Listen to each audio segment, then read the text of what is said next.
अस्सलाम वालेकुम, मेरा नाम फ़ारूक अकबर है।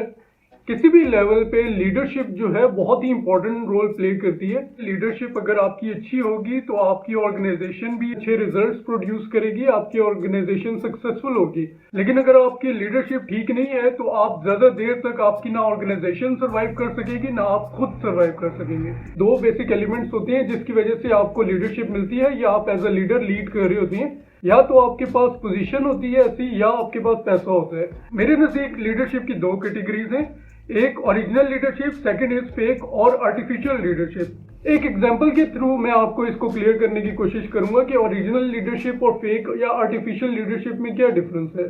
ओरिजिनल लीडरशिप ये है कि एक बंदा किसी भी लेवल पे लीड कर रहा होता है लोगों को। जैसे मैंने आपको बताया कि या तो उसके पास पोजीशन ऐसी होती है या उसके पास पैसा होता है, वो ऑनर होता है किसी ऑर्गेनाइजेशन का। तो ओरिजिनल लीडरशिप वो होती है जिसमें ना सिर्फ लोग उस टाइम आपकी रिस्पेक्ट कर रहे होती हैं जब आपके पास पैसा या पोजीशन होती है, बल्कि जब आप उस लेवल पे नहीं रहते और बाद में भी लोग आपकी रिस्पेक्ट करते हैं, आपकी बातों की वैल्यू होती है, आपको एज अ रोल मॉडल लोग फॉलो कर रहे होते हैं।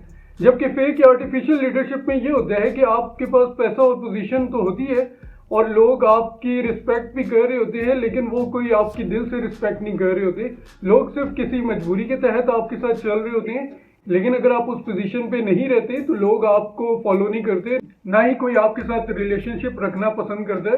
तो इस तरह का जो लीडरशिप स्टाइल होता है मेरे नजदीक वो एक आर्टिफिशियल या फेक लीडरशिप होती है, जिसमें लोग मजबूरी के तहत आपके साथ चल रहे होते हैं और दिल से आपकी कोई भी रिस्पेक्ट नहीं करता। ये जो दो कैटेगरीज मैंने आपके साथ डिस्कस की हैं लीडरशिप की, अब इसको कैसे डिफाइन करेंगे कि ये लीडरशिप मॉडल जो है वो ओरिजिनल लीडरशिप है या फेक लीडरशिप या आर्टिफिशियल लीडरशिप है। तो बहुत सारे फीचर्स हैं जो इन दोनों लीडरशिप स्टाइल्स को डिफरेंशिएट करते हैं, जिनमें मोस्ट इंपॉर्टेंट तीन पॉइंट्स हैं जो मैं आपके साथ डिस्कस करूंगा। The first one is character. Character की अगर बात की जाए तो लीडर वो होता है जो वो दूसरों को कह रहा होता है, खुद प्रैक्टिकली उसको फॉलो कर रहा होता है। अगर इसकी एग्जांपल ले, लेट से आप कोई रियल एस्टेट बिजनेस रन कर रहे हैं, आपके 10-15 एम्प्लॉयज हैं, आप उनको कहते हैं कि आपने अपने किसी भी क्लाइंट के साथ झूठ नहीं बोलना, कि जो भी क्लाइंट आता है उसको सही तरह लीड करना, आपने उससे सच बोलना है। जहां पे भी वो इन्वेस्टमेंट करना चाह रहा है आपने उसके प्रॉन्स एंड कॉन्स बता देने हैं कि जहां पे भी वो इन्वेस्टमेंट करना चाह रहा है। लेकिन होता क्या है, कोई क्लाइंट अगर आपके पास आ जाता है और वो आपसे कहीं कहता है कि मैंने यहाँ इन्वेस्टमेंट करनी है, और जिस एरिया में वो इन्वेस्टमेंट करना चाह रहा होता है आपको पता है कि वो जगह नॉन पोजेशनेबल है और वहां पे अगले 10-15 साल कोई डेवलपमेंट नहीं होनी। लेकिन आप अगर उसको मिसलीड करेंगे, आप उससे झूठ बोलेंगे और आप उससे कहेंगे कि सर आप यहाँ पे इन्वेस्टमेंट करें, आज से 6 महीने बाद यहाँ का नक्शा ही चेंज हो जाएगा। आप उसको गलत स्टोरी सुनाते हैं, आप उसको सही पिक्चर नहीं बताते उस एरिया की और आप उसकी इन्वेस्टमेंट करवा देते हैं। तो आपके जो एम्प्लॉयज हैं उनके नजदीक आपका ना कोई करेक्टर होगा, ना ही वो आपकी रिस्पेक्ट करेंगे, क्योंकि आप जो उनको टीच कर रहे हैं आप खुद उसको फॉलो नहीं कर रहे। तो आप एज अ लीडर लीड नहीं कर सकेंगे। आप वक्ती तौर पे तो लोगों को बेवकूफ बना लेंगे, लेकिन लॉन्ग टर्म में आप ज्यादा देर सर्वाइव नहीं कर सकेंगे। इसके बरक्स अगर आप उस क्लाइंट को बताते हैं कि सर यहाँ पे ये स्कोप है, 10-15 साल यहाँ पे कोई डेवलपमेंट नहीं होगी, और आप अगर इन्वेस्टमेंट करना चाह रहे हैं तो ये प्रॉन्स एंड कॉन्स होंगे, और उसके बाद भी अगर आपका क्लाइंट वहां पे इन्वेस्टमेंट करता है तो वो उसकी चॉइस है। आपने उसके साथ सच बोलना है, आपने उसको सही तरह लीड करना है, उससे सच बोलेंगे, आप उसको हर चीज के बारे में बताएंगे, क्लाइंट की नजर में भी आपकी रिस्पेक्ट होगी और आपकी टीम भी आपको फॉलो करेगी। सेकंड मोस्ट इंपॉर्टेंट फीचर है लीडरशिप का, वो है रिस्पेक्ट। और ऑर्गेनाइजेशनल लेवल पे आप देखते होंगे कि बहुत सारे लोग जो किसी पोजीशन पे बैठे होते हैं वो लोगों के साथ सही तरह ट्रीटमेंट नहीं करते। उनकी स्टाइल इस तरह का होता है कि वो अगर कोई बात करते हैं और कोई भी बंदा अगर उसके अगेंस्ट या उस चीज पे पूरी तरह फॉलो नहीं करता तो वो पूरी टीम के सामने उस बंदे को बातें करना शुरू कर देते हैं। जबकि दूसरी तरफ एक बंदा जो किसी पोजीशन पे है और कोई गाइडलाइन देता है और कोई नहीं फॉलो कर सकता, उसका लीडरशिप स्टाइल इस तरह नहीं होगा कि वो सब एम्प्लॉयज के सामने अपने किसी एम्प्लॉय की डिसरिस्पेक्ट करे। वो उसको अलग से ऑफिस में लेके जाएगा, उसके साथ बातचीत करेगा, उससे मसला पूछेगा, उससे पूछेगा कि किस रीजन की वजह से उसने इस गाइडलाइन को फॉलो नहीं किया, या किसी तरीके से उस बंदे को समझाने की कोशिश करेगा। उसका कभी भी ये स्टाइल नहीं होगा कि शाउटिंग करना शुरू कर दे या उसकी डिसरिस्पेक्ट करे, डिसरिगार्ड करे। जो अच्छे लीडर होते हैं वो अपने लोगों के साथ कभी भी सख्ती से पेश नहीं आते, हाँ, वक्ती तौर पे अगर कहीं पे कोई चीज गलत हो रही है तो उसको सही तरीके से हैंडल करते हैं। कभी भी कोई भी इस तरह का काम नहीं करेंगे जिससे उनके सबऑर्डिनेट्स या एम्प्लॉयज की भी डिसरिस्पेक्ट हो और वो अपने लिए भी कोई इस तरह की सिचुएशन क्रिएट करें कि लोग भी उनको नापसंद करना शुरू कर दें।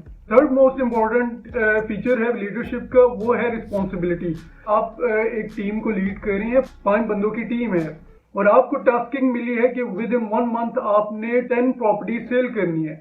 अब एक पूरा महीना गुजर गया, आपने अपने टीम मेंबर्स के साथ पूरी कोशिश की लेकिन आप कोई भी प्रॉपर्टी सेल नहीं कर सके। At the end of the month अगर आपका बॉस आपसे पूछता है कि आपने अपनी क्यों नहीं ये टारगेट्स अचीव किए, अगर आप में लीडरशिप क्वालिटीज होंगी तो आप अपने किसी टीम मेंबर को ब्लेम नहीं करेंगे कि इस बंदे की वजह से हम ये टारगेट्स अचीव नहीं कर सके। आप पूरी रिस्पॉन्सिबिलिटी खुद लेंगे। बहुत सारे फैक्टर्स हो सकते हैं जिसकी वजह से आप अपने टारगेट्स अचीव नहीं कर सके, आप आगे से कोशिश करेंगे लेकिन आप अपने फेलियर की रिस्पॉन्सिबिलिटी किसी भी मेंबर पे नहीं डालेंगे, आप खुद रिस्पॉन्सिबिलिटी लेंगे। लीडरशिप की क्वालिटी ही यही है, जब कोई फेलियर होता है तो उसकी रिस्पॉन्सिबिलिटी खुद ले लेता है और अगर कोई अचीवमेंट हासिल होती है तो वो उसका क्रेडिट अपनी टीम को दे देता है। ये बेसिक फीचर्स हैं किसी भी लीडरशिप के। और जिस तरह मैंने आपके साथ डिस्कस किया कि लीडरशिप के 2 स्टाइल्स होते हैं, 2 कैटेगरीज होती हैं और यही मेन फीचर्स हैं जो कि डिफाइन करते हैं कि आप ओरिजिनल लीडर हैं या फिर आप फेक या आर्टिफिशियल लीडर हैं।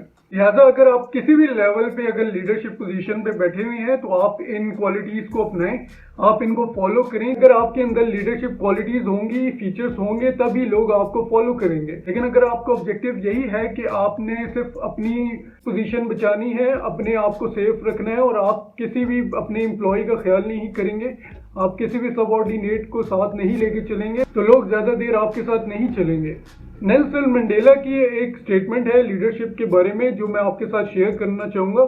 Anybody who changes his principles depending upon whom he is dealing with, he is not the man who can lead a nation. And the same goes for the business as well. I hope आज की video से आपको कुछ ना कुछ सीखने को जरूर मिला होगा। आपका कोई क्वेश्चन हो तो आप कमेंट्स में मेरे से पूछ सकते हैं। Until next वीडियो, अपना रखिएगा बहुत ही ज्यादा ख्याल। अल्लाह हाफिज। पाकिस्तान जिंदाबाद।